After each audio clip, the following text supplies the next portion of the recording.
आज मैं आपको बताने जा रहा हूँ पावर सॉकेट कनेक्शन। ठीक है, तो ये 5 वायर का है। देखिए इंडिकेटर हो गया, फ्यूज, स्विच और 5 पिन। ठीक है, तो ये 5 वायर का साइज का हो गया। ठीक है, ये 5 पिन, स्विच, सभी इंडिकेटर है, फ्यूज है, और ये 6 एम्पियर से लगे 16 एम्पियर तक पावर में आता है। ठीक है, तो 6 से लगे 16 एम्पियर का पावर इक्विपमेंट्स इसमें यूज कर सकते हैं। ठीक है, चलिए इसका हम कनेक्शन करके दिखा देते हैं।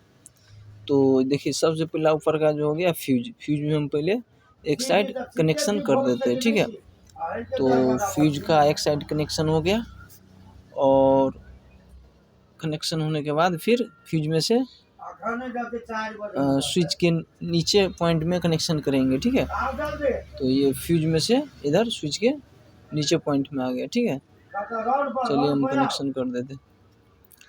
तो ये फ्यूज का नीचे के पॉइंट में कनेक्शन हो गया। ठीक है, तो आप सब शुरू से अंत तक बने रहिए, तो ज़रूर कनेक्शन सीख पाएंगे। ठीक है, तो ये बहुत इम्पोर्टेंट पावर सॉकेट है, जो इसमें मोटर चला सकते हैं। ठीक है, और फिर चलिए देखिए स्विच के ऊपर पॉइंट से फिर कनेक्शन करना है, और 5 पिन का एक पॉइंट में। ठीक है, तो ये स्विच का ऊपर पॉइंट का कनेक्शन हो गया।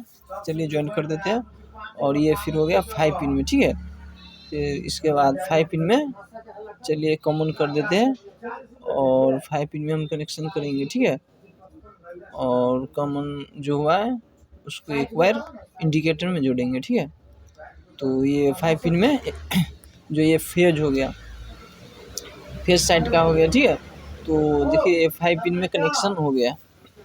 ठीक है, और ये कॉमन वाला वायर जो इंडिकेटर में एक साइड जोड़ देंगे। ठीक है, कनेक्शन करेंगे।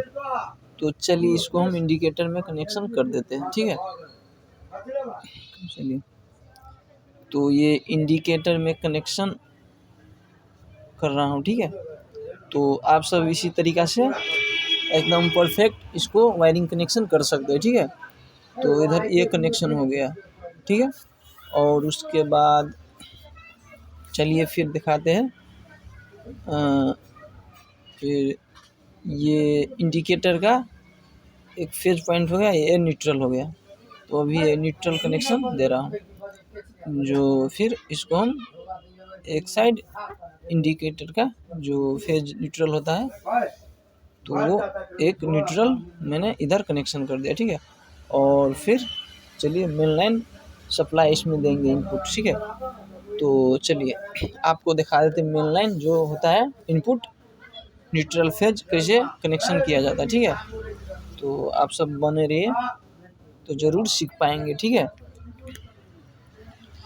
तो देखिए इधर हम ये बॉक्स हो गया पीवीसी जो 5 वायर का है, तो इसमें होल नहीं था तो मैंने पेचकस से होल कर दिया। ठीक है, और होल करने के बाद देखिए ये दोनों प्लग इसमें लगा है, जो 3 पिन टॉप प्लग लगा है, और इसमें 2 वायर हो गया, जो एक न्यूट्रल एक फेज। ठीक है, तो हम फेज इनपुट हम फ्यूज में डाल देंगे। ठीक है, ये फ्यूज हो गया। तो अभी जो कनेक्शन हो रहा है ये फ्यूज का पॉइंट हो गया। ठीक है, तो फ्यूज में कनेक्शन हो गया, और ये न्यूट्रल हो गया। तो न्यूट्रल को इधर हम कॉमन कर देंगे, जो एक इंडिकेटर का वायर है। ठीक है, तो ये कॉमन हो गया, जो इनपुट न्यूट्रल हो गया। ठीक है, तो इसको हम डायरेक्ट 5 पिन का एक पॉइंट में इसको हम कनेक्शन कर देंगे। ठीक है, तो ये कनेक्शन हो गया। ठीक है, और इतना कनेक्शन चलिए फिर हम शुरू से समझा देते। ठीक है, देखिए इधर ये हमारा इनपुट फेज हो गया। ठीक है, जो आया है, और फेज का एक साइड से स्विच में चला गया। ठीक है, कनेक्शन, और स्विच के बाद ऊपर पॉइंट से फिर 5 पिन में चला गया। ठीक है, तो इधर एक वायर कॉमन हुआ है, इंडिकेटर में गया है। ठीक है, इधर देखिए इनपुट न्यूट्रल हो गया, जो इधर कॉमन है एक इंडिकेटर में गया। ठीक है, और देखिए हो गया कंप्लीट। और उसके बाद ये 16 एम्पियर का 6 से लगे 16 एम्पियर पावर का इसमें यूज किया जाता है। ठीक है, जो इधर देखिए अर्थिंग का भी पॉइंट दिया है। अगर घर में अर्थिंग है तो आप अर्थिंग का कनेक्शन भी कर सकते हैं। ठीक है, तो इधर अर्थिंग का दिया है, नहीं तो छोड़ दीजिए। ठीक है, अर्थिंग का अगर नहीं है घर में तो छोड़ दीजिए। ठीक है, तो ये पावर सॉकेट जो हो गया, आप इससे ज़्यादा लोड का जो मशीनरी चीज़ होता है इलेक्ट्रिकल, जैसे कि मोटर हो गया, ठीक है। और उसके बाद चलिए इसमें स्क्रू कस देते हैं, ठीक है। चलिए स्क्रू अच्छे से हम इसमें लगा देते हैं, ठीक है। और स्क्रू इसमें लगाने के बाद हम फिर आपको इसका सप्लाई कनेक्शन करके दिखा देंगे कि इसमें लाइन करंट आ रहा है कि नहीं आ रहा है, कैसे वर्किंग करता है, ठीक है। तो चलिए हम इसको पहला दो स्क्रू इसमें हम टाइट कर देते हैं, ठीक है। और फिर इसमें हम लाइन कनेक्शन सप्लाई देकर हम चेक करेंगे। चलिए इसको हम कनेक्शन लाइन सप्लाई करते हैं, ठीक है। तो चलिए फिर हम चेक करते हैं। देखिए अभी इसमें लाइन सप्लाई नहीं है क्योंकि इसमें फ्यूज अभी नहीं जुड़ा है। तो चलिए इसको हम फ्यूज जोड़ देते हैं, ठीक है। तो फ्यूज जोड़ने के बाद चलिए इसको हम फ्यूज जोड़ देते हैं इधर। देखिए आप फ्यूज का जो वायर है, अब लोड हिसाब से जो आपको लोड कितना देना है, कितना एम्पियर का पावर लोड देना है वोल्टेज का, ठीक है। जैसे कि मोटर हो गया, फ्रिज हो गया, हीटर हो गया, रेफ्रिजरेटर हो गया, वॉशिंग मशीन हो गया, उस हिसाब से आप फ्यूज को वायर जोड़ सकते हैं, ठीक है। जितना मोटा साइज हो या पतला उस हिसाब से आप जोड़ सकते हैं कि जैसे कि शॉर्ट हो तो ये फ्यूज शॉर्ट सर्किट होने के बाद फ्यूज उड़ जाए, ठीक है। उस हिसाब से आप इसमें कनेक्शन कर सकते हैं, ठीक है। तो देखिए इसमें अभी लाइन सप्लाई आ गया, ठीक है। देखिए करंट आ गया, इंडिकेटर भी अभी जल रहा है। चलिए फिर हम 5 पिन में चेक करके दिखा देते हैं बॉल वर्किंग करता है कि नहीं करता।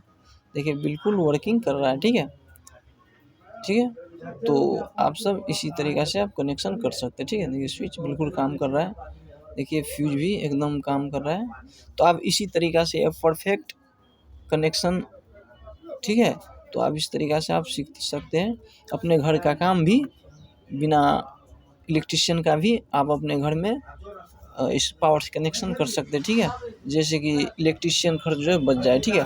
और ये बड़ा-बड़ा जो इलेक्ट्रिकल सामान होता है, मोटर हो गया पावर का, और फ्रिज हो गया, हीटर हो गया, कुकर हो गया, जो बड़ा-बड़ा पावर का 6 से लेकर 16 एम्पीयर तक का इसमें कैपेसिटी होता है सहने का, ठीक है। तो उतना पावर का आप इसमें यूज कर सकते हैं, ठीक है। ये ज़्यादा पावर के यूज के लिए ये पावर सॉकेट है, ठीक है। तो आप ये यूज कर सकते हैं।